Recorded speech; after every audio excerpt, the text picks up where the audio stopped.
3-band compressor. The 3-band compressor is a powerful device that splits the signal into separate bass, middle and treble bands, each of which is processed by a separate dynamics section before being recombined at the output. This means the dynamics of each band can be controlled independently. For example, the bass frequencies could be compressed hard without introducing pumping artifacts in the mid-range or treble bands.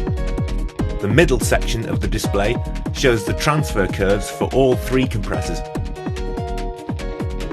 along with gain reduction metering and the attack, release and makeup gain parameters. The main threshold for each band can be adjusted by dragging vertically over the graph.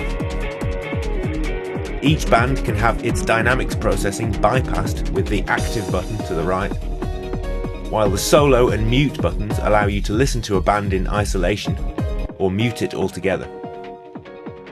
Selecting a band with the Band Edit Select controls just below allows more detailed editing of the dynamics processing in the bottom section.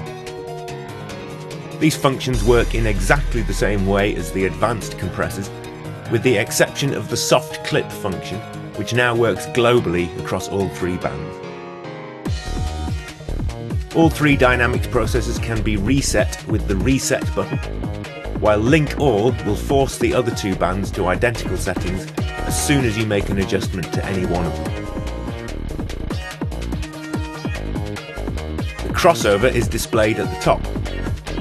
Crossover frequencies can be adjusted by dragging them on the graph or by dragging the parameter values to the right, and the slope can be adjusted from a gentle 6 dB per octave to a surgical 36 dB per octave by right-clicking on the graph and dragging up or down.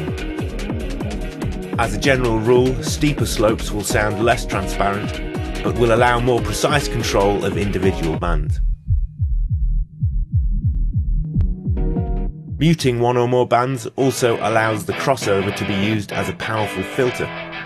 For example, to bandpass filter a guitar sound to make it sit better in mix.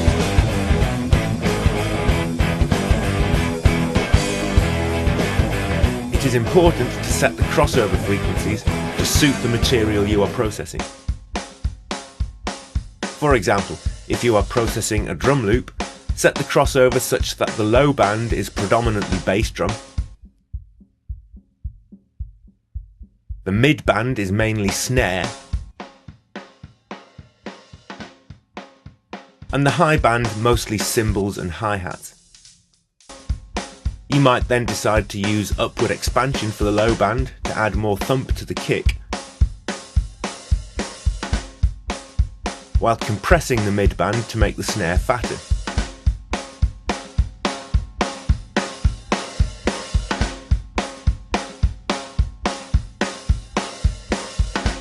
And possibly leaving the high band untreated. After all, just because there are 3 compressors doesn't mean you have to use them all every time. Alternatively, a variety of creative effects can be achieved by setting up extreme transfer curves with auto gain enabled.